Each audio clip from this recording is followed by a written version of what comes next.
বাংলাদেশকে নিয়ে ভারতীয় গোয়েন্দা সংস্থা রয়ের বেশ কিছু চাঞ্চল্যকর তথ্য ফাঁস করেছেন আল জাজিরার অনুসন্ধানী সাংবাদিক জুলকারনাইন সায়ের। কি সেই চাঞ্চল্যকর তথ্য, সেটি থাকছে আমাদের আজকের এই আয়োজনে। রাজনৈতিক অঙ্গনের নানান তথ্য ও ইতিহাস জানতে আমাদের চ্যানেলটি সাবস্ক্রাইব করে বেল বাটনটি প্রেস করে রাখুন।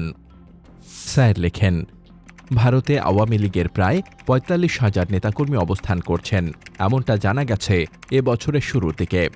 ৫ আগস্ট ২০২৪ পরবর্তী সময়ে যারা ভারতে প্রবেশ করেছেন তাদের বেশিরভাগই কোনো পাসপোর্ট ভিসা ছাড়াই দেশটিতে প্রবেশ করেছেন। পরবর্তীতে দেশটির অভিবাসন সংস্থার সহায়তায় গুরুত্বপূর্ণ নেতাদের একাংশ ভারত ছেড়ে বিশ্বের বিভিন্ন দেশে গমন করেন। এই বিশেষ সুবিধা তাদেরকেই দেওয়া হয় যারা ভারতের কাছে গুরুত্বপূর্ণ হিসেবে বিবেচিত। ভিসা ছাড়া অবৈধ পথে ভারতে প্রবেশ করে পরবর্তীতে ভারত ছেড়ে অন্য দেশে যাওয়া বেশ সহজ বিষয় নয়। যদিও আপনার কাছে নিজ পাসপোর্ট থাকে, তারপরও ভারত ত্যাগ করতে হলে দেশটির ইমিগ্রেশন কর্তৃপক্ষ দেখতে চাইবে আপনি কবে কিভাবে দেশটিতে প্রবেশ করেছেন। কোনো ভিসা না থাকলে এবং প্রবেশের কোনো রেকর্ড না থাকলে তখনই আপনাকে আটক হতে হবে।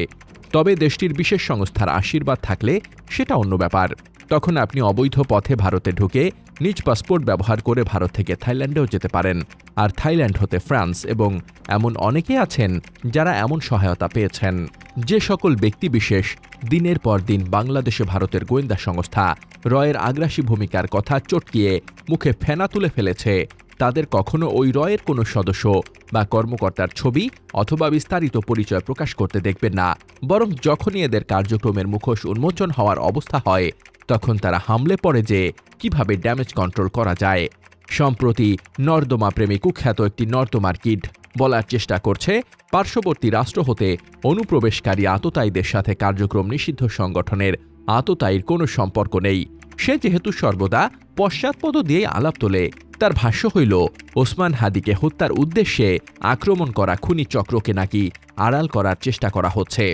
যারা ৪৫,০০০ নেতাকর্মীকে তাদের দেশে আশ্রয় দিয়েছে, যাদের দেশ জাল টাকা আর অস্ত্র ঢুকিয়ে বাংলাদেশের পরিস্থিতির ১৪টা বাজানোর সকল আয়োজন গ্রহণ করেছে, যারা আততায়ী প্রবেশ করিয়ে নির্বাচনের আগে চরম সংকটময় পরিস্থিতি সৃষ্টির পায়তারা করছে, তাদের কার্যক্রম স্বীকার করে নিতে নর্দমা কিটের এত কষ্ট হচ্ছে কেন? ছবিতে বাংলাদেশে অনুপ্রবেশকারী আততায়ীদের নেতৃত্বে থাকা গৌতম কুমার শীল, ইসরায়েলের লিকুদ পার্টির মেনদি সাফাদির সাথে পশ্চিমবঙ্গ শিবসেনার সাধারণ সম্পাদক প্রদীপ ঘোষ, যিনি ভারতের বিশেষ একটি সংস্থার হয়ে বাংলাদেশে তাদের রাজনৈতিক আদর্শের বিস্তার নিয়ে কাজ করেন, এবং সুশান্ত কেশরী সুমন, সুব্রত সুমন, যিনি Indian importers chambers of commerce and ইন্ডাস্ট্রিজের কভারে বাংলাদেশে ভারতীয় গোয়েন্দা সংস্থা রয়ের হয়ে বেশ কিছুদিন কাজ করেছেন। একই ব্যক্তি গত ১৫ জানুয়ারি ২০২৫ কলকাতার পার্ক হোটেলে সাবেক স্বরাষ্ট্রমন্ত্রী আসাদুজ্জামান খান কামাল, অসীম কুমার উকিল, অপু উকিল, ইসমাইল হোসেন চৌধুরী সম্রাট, নুরুন্নবী চৌধুরী শাওনের সাথে সশরীরে একটি সভায় অংশগ্রহণ করেন।